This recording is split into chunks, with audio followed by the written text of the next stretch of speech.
इथे आलो, इथलं वातावरण बघितलं, लहान मुलांचा एक कार्यक्रम, एकदम भक्तिमय वातावरण, विठ्ठलमय वातावरण, पंढरपूरचा वारकरी संप्रदायाचं वातावरण सगळं बघितलं आणि माझ्यातला वारकरी जागा झाला. सर्वप्रथम मी जरी डॉक्टर असलो, वैद्यकीय पेशंट असलो, तरी मी सर्वप्रथम वारकरी आहे. मी वारकरी संप्रदायातला आहे. वयाच्या 10व्या वर्षापासून एकादशीचा उपवास करत पंढरीची वारी दरवर्षी करत असतो मी. माझा वारसा, माझे वडील हेही वारकरी संप्रदायातले आहेत. विठ्ठलमय वातावरणामध्येच त्यांनी राष्ट्रसंत तुकडोजी महाराज यांच्याबरोबर राहून 16 वर्षाचा उपवास करून त्यांच्या सानिध्यात राहून आपलं सर्व आयुष्य व्यतीत केलं. त्याच वडिलांच्या पोटी मी जन्माला आलो. तर एवढं सांगून बाल मित्रमैत्रिणींना काही उपदेश करण्यासाठी किंवा काही गोष्ट सांगण्यासाठी मी इथं 2 मिनिटं आपले घेत आहे. आपलं आरोग्य, निरोगी शरीर व निरोगी मन, आनंदी मन आपण कसं ठेवू शकतो. आज मुलांनी इथं दाखवलं, मोबाईल खरोखर आजची जेवढी गरज आहे तेवढे त्याचे तोटेही तेवढंच आहे. आज निरोगी शरीर ठेवायचं असेल आपल्याला तर सगळ्यात महत्त्वाचं असतं आपला आहार. जर आपला आहार आपण वेळेवर घेतला, आता तो कसा घ्यायचा, आहार काय असावा जेणेकरून आपण निरोगी राहू शकतो. आज आमच्या होमिओपॅथिक प्रॅक्टिसमध्ये ज्यावेळी पेशंट फर्स्ट टाइम येतो त्यावेळी त्याची हिस्ट्री घेण्यासाठी मला 1-1 तास लागतो आणि त्या हिस्ट्रीवरतीच माझं पूर्ण मेडिसिन अवलंबून असतं, जेणेकरून पेशंटची सर्व माहिती घेऊन त्याला सर्व आजारातून मुक्त करण्यासाठी आम्ही प्रयत्न करतो.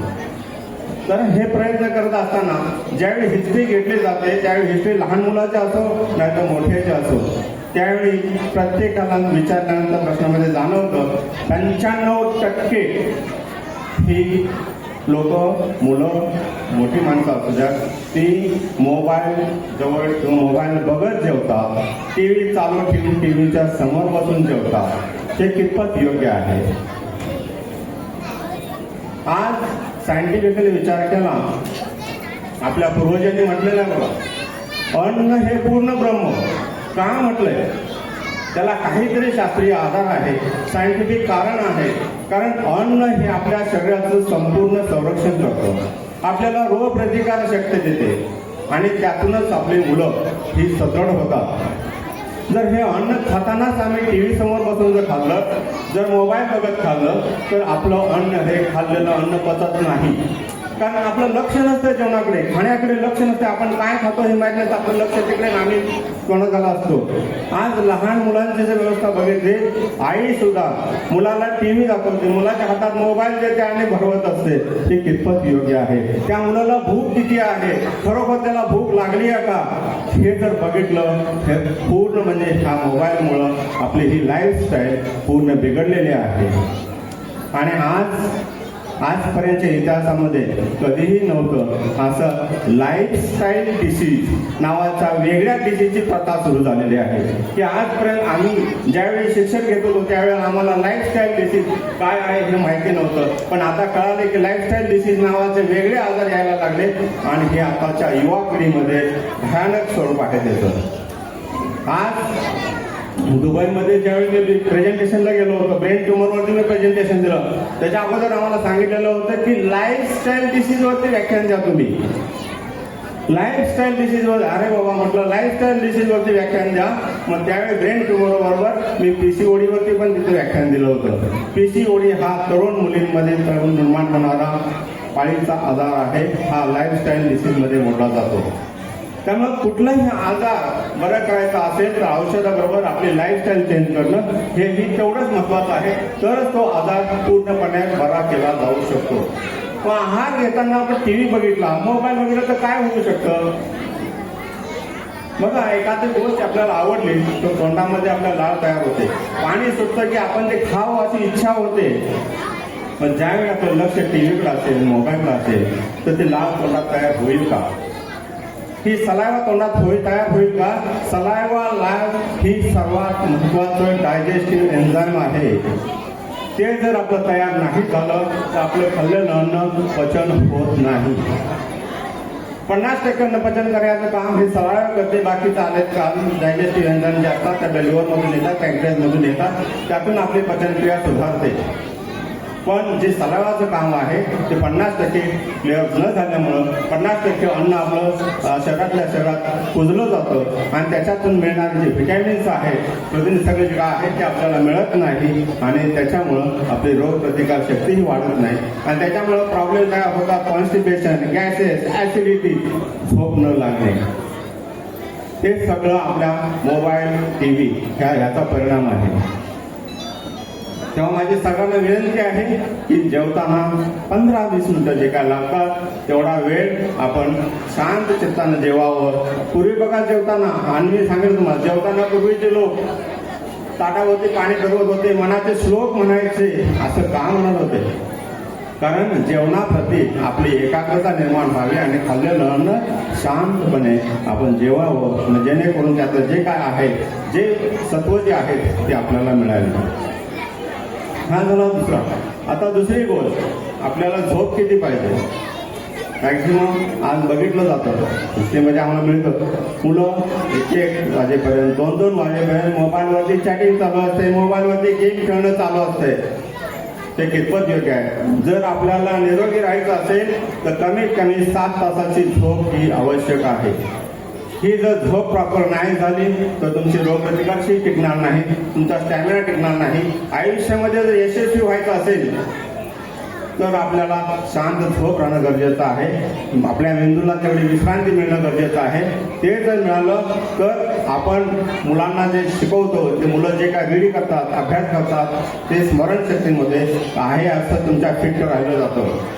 नाही तर तेवढं रीड केलेलं तेवढं तुमच्या स्मरणात राहणार नाही आणि त्यामुळे तुमची प्रगती तिथंच फुटली जाऊ शकते. पाणी सुद्धा भरपूर पिलं पाहिजे. सगळ्यात महत्त्वाचं म्हणजे आता मोबाईलचा दुसरा साईड इफेक्ट, तो म्हणजे मुलं बाहेर ग्राउंडवरचे गेम खेळले जात नाही.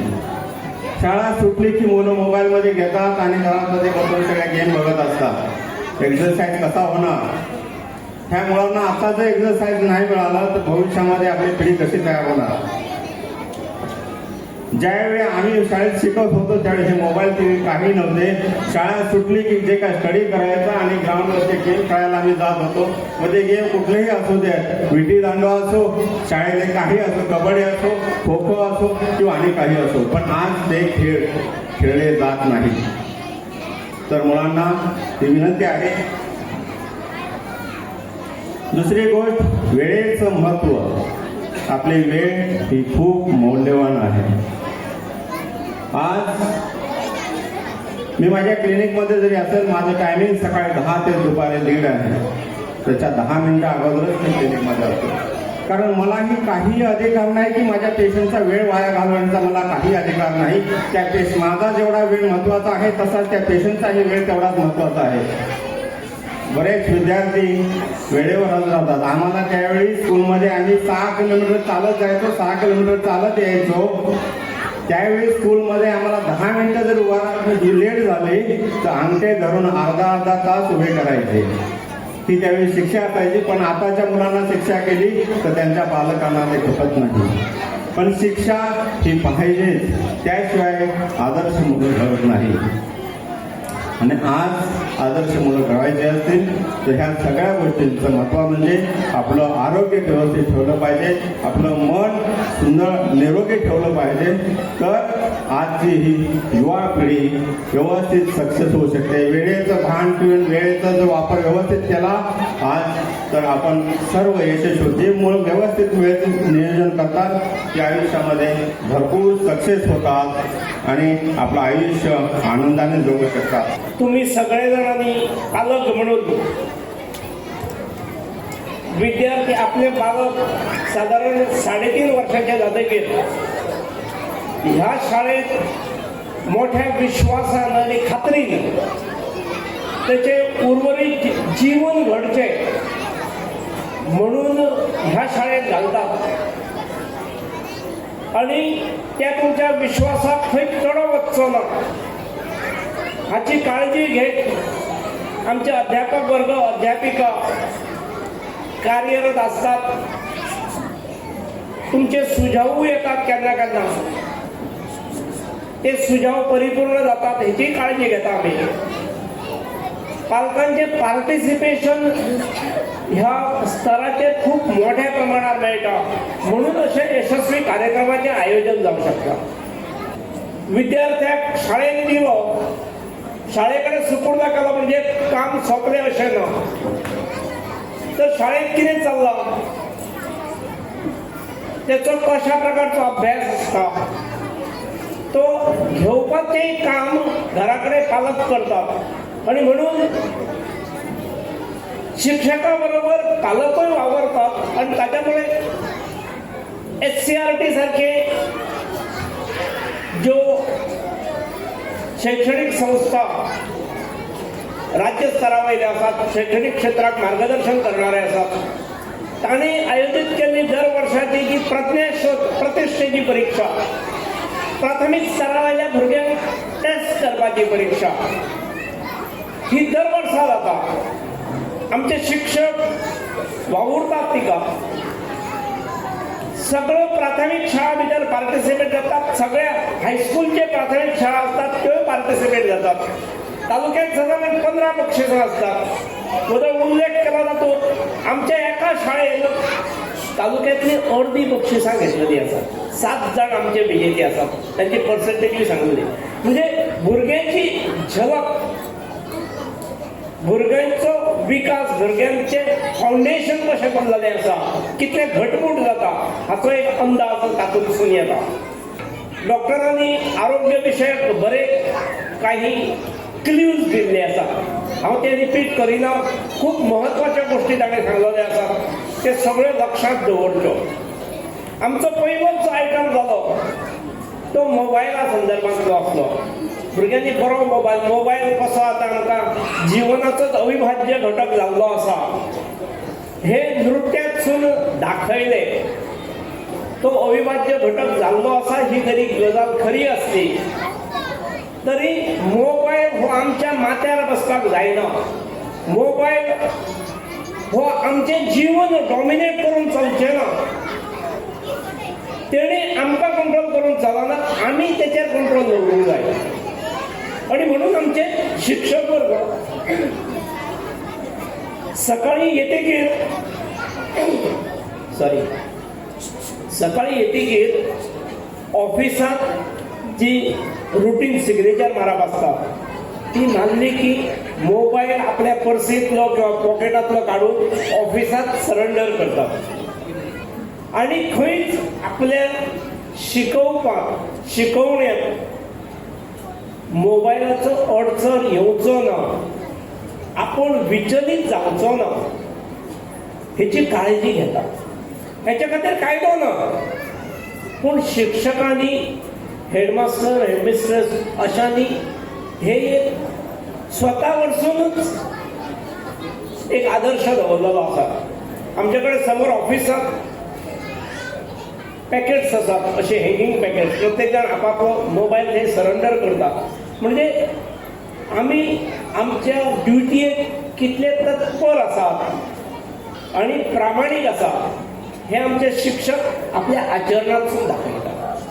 आमच्या पालकांनी गेल्या वर्सा निर्णय घेतलो असोच मिटिंगेक PTA की वाडदिवसा निमित्त आमकां सगळ्यांक भुरग्यांचे वाडदिवस करपाची उमेद आसता.